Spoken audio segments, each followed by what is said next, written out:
Semoga kebaikan datang dari segala penjuru.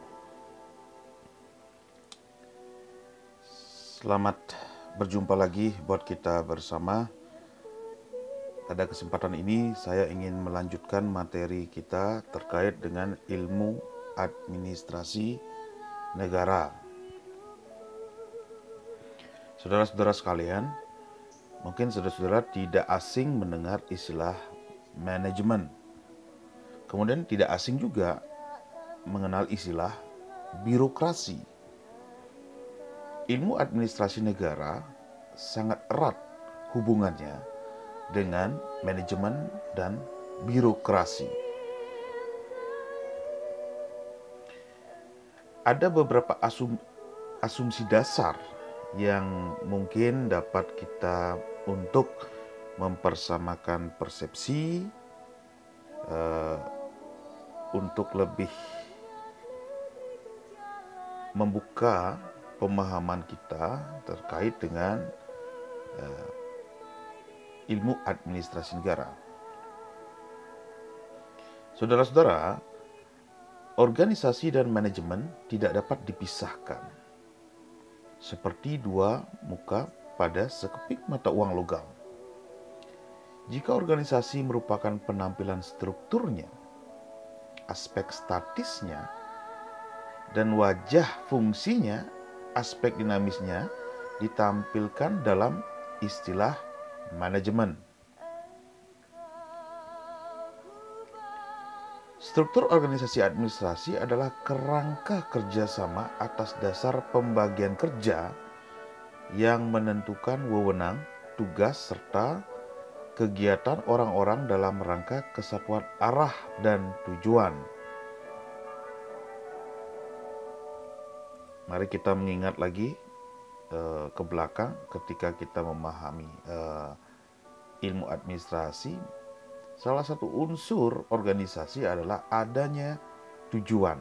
Nah, ini dalam kerangka mencapai kesatuan arah dan tujuan ini, antara organisasi dan manajemen ini tidak dapat dipisahkan. Saudara-saudara, manajemen pada hakikatnya berfungsi untuk melakukan semua kegiatan-kegiatan yang perlu dilaksanakan dalam rangka untuk mencapai tujuan. Dalam manajemen atau dalam organisasi, kita tidak terlepas dengan kepemimpinan. Inti daripada manajemen ialah kepemimpinan. Kepemimpinan merupakan daya penggerak daripada semua sumber-sumber dan alat-alat yang tersedia bagi suatu organisasi. Keberhasilan suatu organisasi mencapai tujuan yang telah ditentukan sangat tergantung atas kemampuan pimpinannya untuk menggerakkan sumber-sumber manajemen sehingga penggunaannya berjalan dengan efisien, ekonomis, dan efektif. Saudara-saudara, organisasi selalu dituntut untuk mencapai tujuannya. Dan dalam rangka mencapai tujuan, sebenarnya banyak sekali arah, banyak jalan, banyak cara yang dapat kita gunakan. Akan tetapi terkadang jika tidak ada asas kewibawaan atau tidak ada kepemimpinan, menyebabkan organisasi ini bisa tercerai-berai atau menggunakan berbagai macam cara untuk mencapai tujuan. Sedangkan di satu sisi organisasi itu dituntut untuk efisien, ekonomis, dan efektif.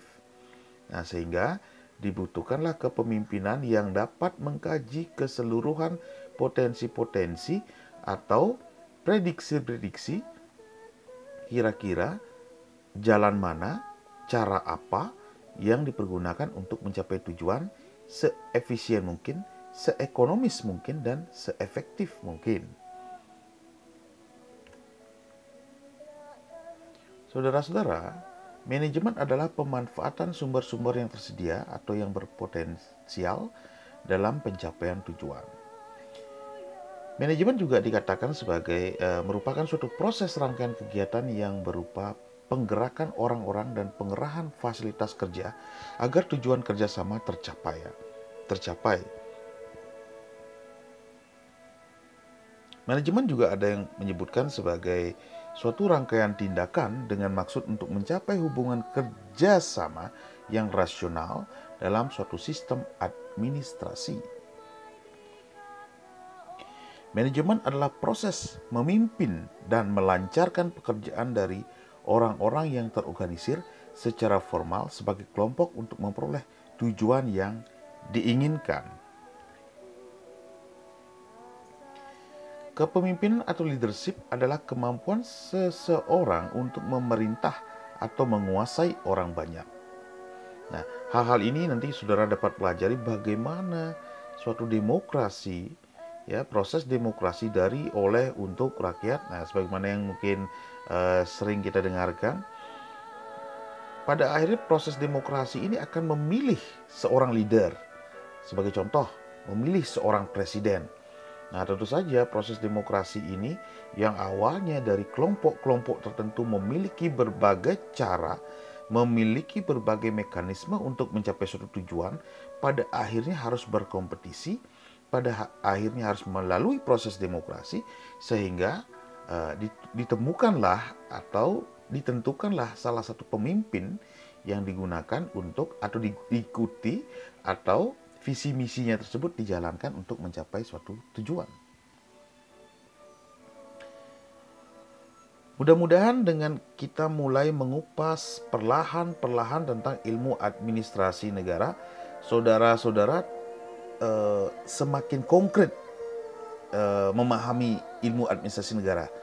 Meskipun saya pahami proses untuk memahami ilmu administrasi negara, karena ini merupakan salah satu mata kuliah dasar, saya yakin saudara-saudara masih abstrak memahami ini. Kebingungan gitu ya. Tetapi marilah kita polakan dan mencari contoh-contoh konkret. Saudara-saudara, kepemimpinan juga diartikan segala macam kegiatan untuk mempengaruhi orang-orang supaya mereka dalam mencapai tujuan yang mereka cita-citakan mau bersatu dan mau bekerja sama. Nah, manajemen tentu saja memiliki fungsi-fungsinya. Kalau kita melihat fungsi-fungsi manajemen, pertama, planning. Ya. Kalau mungkin planning dapat didefinisikan sebagai keseluruhan proses pemikiran dan penentuan secara matang tentang hal-hal yang akan dikerjakan di masa yang akan datang. Nah, itu garis bawahi. Di masa yang akan datang dalam rangka mencapai tujuan yang telah ditentukan. Ya, yaitu planning itu yaitu pemilihan dan penghubungan fakta-fakta serta pembuatan dan penggunaan perkiraan-perkiraan atau asumsi-asumsi untuk masa yang akan datang dengan jalan menggambarkan dan merumuskan kegiatan-kegiatan yang telah diperlukan untuk mencapai hasil yang diinginkan. Kalau dalam konteks pemerintahan daerah, mungkin misalnya kita mengenal RPJMD, Rencana Pembangunan Jangka Menengah Daerah, itu misalnya. Kalau dulu zaman Soeharto kita mungkin mengenal istilah Repelita, Rencana Pembangunan 5 tahun. Nah, jadi intinya adalah setiap organisasi pasti memiliki planning, karena organisasi itu akan berhadapan dengan yang namanya masa depan, ya. Dan masa depan itu penuh dengan tantangan-tantangan untuk mencapai tujuan. Nah, inilah proses planning kenapa penting dalam suatu manajemen. Kemudian, kita juga mengenal istilah organizing. Apabila pengorganisasian hendak diberikan pembatasan pengertian atau definisi, dapat dikatakan bahwa pengorganisasian sebagai fungsi organik administrasi dan manajemen ialah keseluruhan proses pengelompokan orang-orang, alat-alat, tugas-tugas, tanggung jawab, dan wewenang sedemikian rupa sehingga tercipta suatu organisasi yang dapat digerakkan sebagai suatu kesatuan dalam rangka pencapaian tujuan yang telah ditentukan. Ya. Jadi pada prinsipnya organizing yaitu penentuan, pengelompokan, dan penyusunan macam-macam kegiatan yang diperlukan untuk mencapai tujuan. Nah, itulah proses organizing itu. Kemudian kita mengenal selanjutnya actuating, ya. Mungkin dengan istilah lain mungkin kita kenal dengan motivating, ya, penggerakan, ya. Jadi kalau kita berbicara actuating atau motivating, gitu ya, sebagai keseluruhan proses pemberian dorongan bekerja kepada para bawahan sedemikian rupa sehingga mereka mau bekerja dengan ikhlas demi tercapainya tujuan organisasi dengan efisien dan ekonomis. Ya, pada prinsipnya bagaimana kepemimpinan atau organisasi itu membangkitkan dan mendorong semua anggota organisasi agar berkehendak dan berusaha dengan keras untuk mencapai tujuan dengan rasa tanggung jawab serta serasi dengan perencanaan pimpinan dan usaha-usaha organisasi. Nah, itu motivating atau actuating ini. Jadi pada prinsipnya harus ada penggeraknya. Misalnya contoh, ya, seorang karyawan dia mau giat bekerja atau mencapai target-targetnya jika ada motivasi dimiliki. Misalnya dia akan mendapatkan reward, ya, dapat mendapatkan bonus jika mencapai tujuannya. Nah, itu contoh-contohnya motivating, ya. Tapi ada juga yang motivating atau actuating itu yang diakibatkan oleh memang jiwa filantropinya atau kedermawanannya. Misalnya membentuk suatu yayasan, kemudian yayasan ini bergerak di bidang sosial. Mungkin di satu sisi di sana tidak ada profit oriented, tetapi memang secara passion atau secara keinginan termotivasi untuk mencapai tujuan tersebut, yaitu apa? Dalam rangka sosial. Gitu. Kemudian kita juga mengenal istilah controlling, yaitu proses pengamatan daripada pelaksanaan seluruh kegiatan organisasi untuk menjamin agar supaya semua pekerjaan yang sedang dilakukan berjalan sesuai dengan rencana yang telah ditentukan. Saudara-saudara, controlling ini menjadi penting.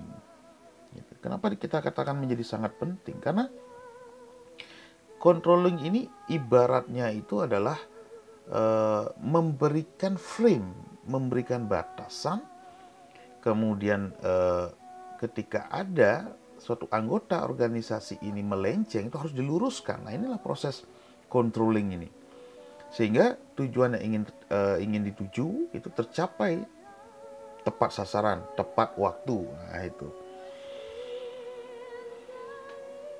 Bagaimana dengan birokrasi?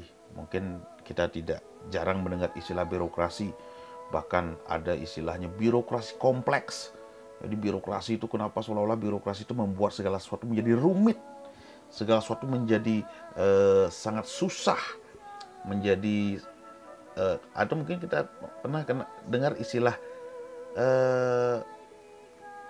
kalau mudah kenapa dibuat sulit, atau kalau sulit kenapa dibuat mudah. Mungkin hal seperti itu yang sering kita dengar kalau mendengar istilah birokrasi. Baik, mari kita lihat pemahaman birokrasi secara ideal. Birokrasi adalah suatu sistem untuk melaksanakan usaha-usaha melalui biro-biro atau kantor-kantor yang dikepalai, diawasi masing-masing oleh seorang kepala. Birokrasi merupakan istilah yang biasa digunakan dalam sistem pemerintahan, di mana pengawasannya terletak sepenuhnya dalam tangan para pejabat yang kekuasaannya membatasi kemerdekaan warga negaranya. Itu pemahaman birokrasi.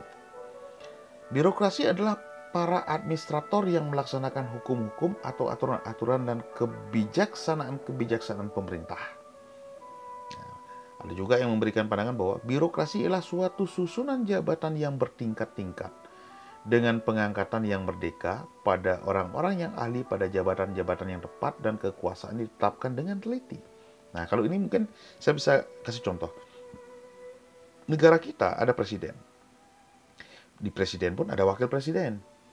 Di bawah presiden di sana ada menteri-menteri. Nah, ini bertingkat-tingkat, ya. Dan mereka memiliki keahlian masing-masing. Nah, mungkin itu secara singkat saya berikan contoh. Ada juga yang memberikan pandangan bahwa birokrasi sebagai suatu susunan yang terdiri dari hierarki otorita dan pembagian kerja yang amat terperinci. Nah, inilah, saudara-saudara, mungkin ini merupakan proses awal saudara-saudara memahami istilah birokrasi yang secara ideal, secara doktrin-doktrin diajarkan atau dari berbagai literatur saya kumpulkan untuk memberikan pandangan pada saudara bahwa birokrasi adalah susunan jabatan, birokrasi adalah hierarki otorita, pembagian kerja, ya. Di sana juga ada unsur kewenangan, ada pengaturan-pengaturannya. Nah, tujuan birokrasi juga sama, mencapai suatu tujuan tertentu. Saudara-saudara, karakteristik birokrasi terdapat prinsip yang pasti dan wilayah yurisdiksi yang resmi yang pada umumnya diatur dengan hukum atau peraturan-peraturan. Saudara-saudara mungkin tidak asing mendengar istilah pemerintah pusat, pemerintah daerah. Nah, ini wilayah yurisdiksi yang resmi, ya. Kemudian terdapat prinsip hierarki dan tingkat otorita yang mengatur sistem, ya. Ada atasan, ada bawahan. Nah, itu. Kemudian manajemen didasarkan atas dokumen-dokumen yang dipelihara dalam bentuk aslinya. Nah, ini satu hal yang penting dalam birokrasi, bahwa dalam proses birokrasi dan manajemen akan selalu saudara-saudara menemukan dokumen-dokumen, arsip-arsip, yang mana arsip-arsip ini juga memiliki fungsi-fungsinya sebagai alat bukti, kemudian sebagai dasar bertindak, dan lain sebagainya. Terdapat spesialisasi dan pengembangan pekerja melalui latihan. Berlakunya aturan-aturan umum mengenai manajemen. Nah, ini menjadi hal yang penting juga di dalam birokrasi. Peranan birokrasi mencukupi kebutuhan yang selalu berubah-ubah dari masyarakat. Saudara-saudara, birokrasi itu identik dengan pelayanan. Birokrasi identik dengan provider. Birokrasi identik dengan pelayanan publik. Nah, inilah bagaimana di dalam dinamika masyarakat. Kalau bicara birokrasi statis, tetapi dinamika masyarakat begitu cepat. Nah, sehingga birokrasi ini pun dituntut untuk terus berinovasi sehingga dapat mencukupi kebutuhan yang selalu berubah-ubah dari masyarakat. Peranan birokrasi memberi saran-saran politik dan kebijaksanaan kepada pemerintah. Kemudian dapat mempengaruhi anggota-anggota badan legislatif. Kemudian membuat peraturan-peraturan pelaksanaan dari ketentuan politik yang diwujudkan dalam undang-undang. Kemudian menjalankan pekerjaan sehari-hari, yaitu bertalian dengan kegiatan pemerintahan. Tipe ideal birokrasi. Di sini ada 3, ya: otorita tradisional, otorita karismatik, otorita legal rasional. Apa itu otorita tradisional? Otorita ini meletakkan dasar-dasar legitimasi pada pengawasan sebagaimana diberlakukan di masa yang lampau, yang dewasa ini masih berlaku. Para pemegang kekuasaan merasa takut untuk tidak mengikuti cara-cara lama yang bersifat tradisional, karena perubahan-perubahan berikutnya akan menggerogoti sumber-sumber legitimasinya. Nah, itu yang kita kenal dengan istilah otorita tradisional. Kemudian kita juga mengenal istilah otorita karismatik. Penghambaan seseorang kepada individu yang memiliki hal-hal yang tidak biasa atau luar biasa. Individu yang dipatuhi ini misalnya memiliki sifat heroik, ciri-ciri atau sifat pribadi lainnya yang amat menonjol. Seorang pemimpin yang karismatik akan selalu dipatuhi oleh para pengikutnya yang dianggap akan dapat membawa mereka pada tujuan yang ingin dicapai. Pasti saudara-saudara dalam kehidupan sehari-hari, dalam pergaulan, saudara akan melihat atau menemukan orang-orang yang memiliki karismatik tersebut, atau mungkin kalian yang memiliki karismatik tersebut hanya belum disadari saja. Nah, biasanya orang-orang yang mudah berteman, orang-orang yang suka organisasi, nah ini akan sering menemukan sisi-sisi karismatik. Kemudian ada otorita legal rasional. Otorita ini didasarkan atas aturan-aturan yang ditetapkan secara legal. Dalam hal ini, kesetiaan kepatuhan hanya dengan legalitas formal dari pemimpinnya, serta hanya terbatas urusan-urusan yang bersifat formal yang terikat oleh aturan-aturan yang berlaku. Nah, hal ini mungkin sudah tidak asing lagi kita lihat dalam kehidupan sehari-hari. Misalnya dalam konteks kesetiaan, kepatuhan, karena ada dasar-dasar hukum yang menyebabkan bawahan-bawahan itu menjadi patuh. Jadi tidak melulu dilihat dari personal dari seseorang pemimpin. Akan tetapi yang dilihat adalah pemimpin ini dilengkapi dengan aturan-aturan sehingga wajib dipatuhi. Jika tidak dipatuhi atau dilanggar akan berdampak atau memberikan sanksi. Nah, inilah saudara-saudara beberapa pengenalan-pengenalan kepada saudara-saudara terkait dengan manajemen, kemudian terkait dengan birokrasi. Saudara-saudara, kita juga perlu melihat kelemahan-kelemahan birokrasi. Pertama, standar efisiensi fungsional.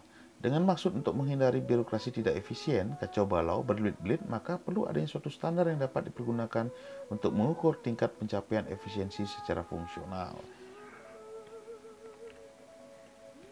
Kemudian penekanan yang berlebihan terhadap rasionalitas, impersonalitas, dan hierarki. Bahwa penekanan yang berlebihan sangat kaku, sangat formal, menyebabkan birokrasi menjadi kaku, tidak fleksibel, sehingga menghalangi perubahan-perubahan sebenarnya amat diperlukan. Nah, nanti saudara akan saya berikan materi terkait dengan inovasi daerah. Di sana mungkin saudara dapat melihat bagaimana dalam birokrasi itu terkadang tumpul persoalan-persoalan inovasi, sehingga menyebabkan sangat statis. Jadi permasalahan-permasalahan yang ada di masyarakat itu terkadang terlupakan atau tidak dapat terlaksana karena mekanisme terlalu formalistik. Gitu. Nanti saudara akan saya berikan materi terkait dengan inovasi daerah. Adanya penyelewengan tujuan. Kecenderungan birokrasi untuk setia dan patuh kepada peraturan yang dipandang sebagai presiden bagi tujuan organisasi. Mungkin hal-hal ini sering kita lihat pada kasus-kasus. Jadi kenapa di dalam birokrasi itu sering terjadi penyelewengan-penyelewengan. Tapi pada prinsipnya itu sangat dihindarkan. Karena ada prinsip seperti ini. Kewenangan tanpa tanggung jawab itulah sewenang-wenang. Jadi prinsipnya dalam konteks birokrasi itu selalu dilengkapi dengan kewenangan-kewenangan. Tetapi kewenangan-kewenangan tidak bisa bebas sebebas-bebasnya, tetapi diberikanlah tanggung jawab. Nah, sehingga kewenangan dengan tanggung jawab adalah hal yang ideal.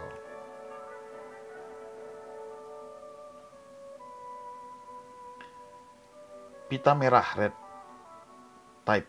Ya, pita merah ini disebabkan oleh adanya kecenderungan alamiah dari manusia yang berada dalam lingkungan birokrasi untuk merutinkan aktivitas-aktivitas yang dilakukan.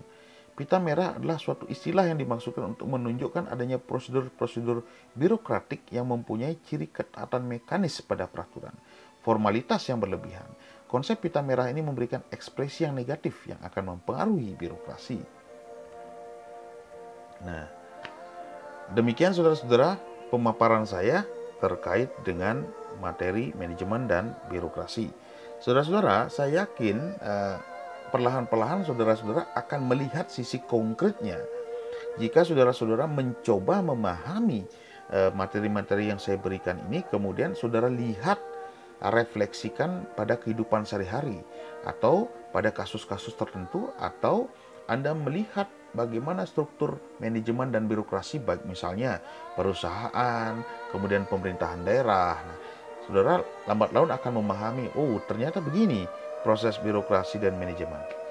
Baik saudara-saudara, demikian penyampaian saya pada kesempatan ini, dan tentunya saya sangat mengharapkan pandangan-pandangan saudara, argumentasi saudara, dan marilah kita selalu melakukan diskusi, kita selalu melakukan yang namanya pembenahan-pembenahan, dan saya yakin bahwa diri saya juga tidak sepenuhnya benar ya. Jadi pada prinsipnya dalam rangka memperoleh pemahaman atau pengetahuan itu adalah melalui proses dialektika. Sehingga saya sangat berharap saudara-saudara mencari literatur sebanyak-banyaknya untuk memahami apa itu ilmu administrasi negara. Baik, terima kasih. Semoga kebaikan datang dari segala penjuru. Tetap jaga kesehatan. Mari kita terus berkarya. Terima kasih atas perhatiannya.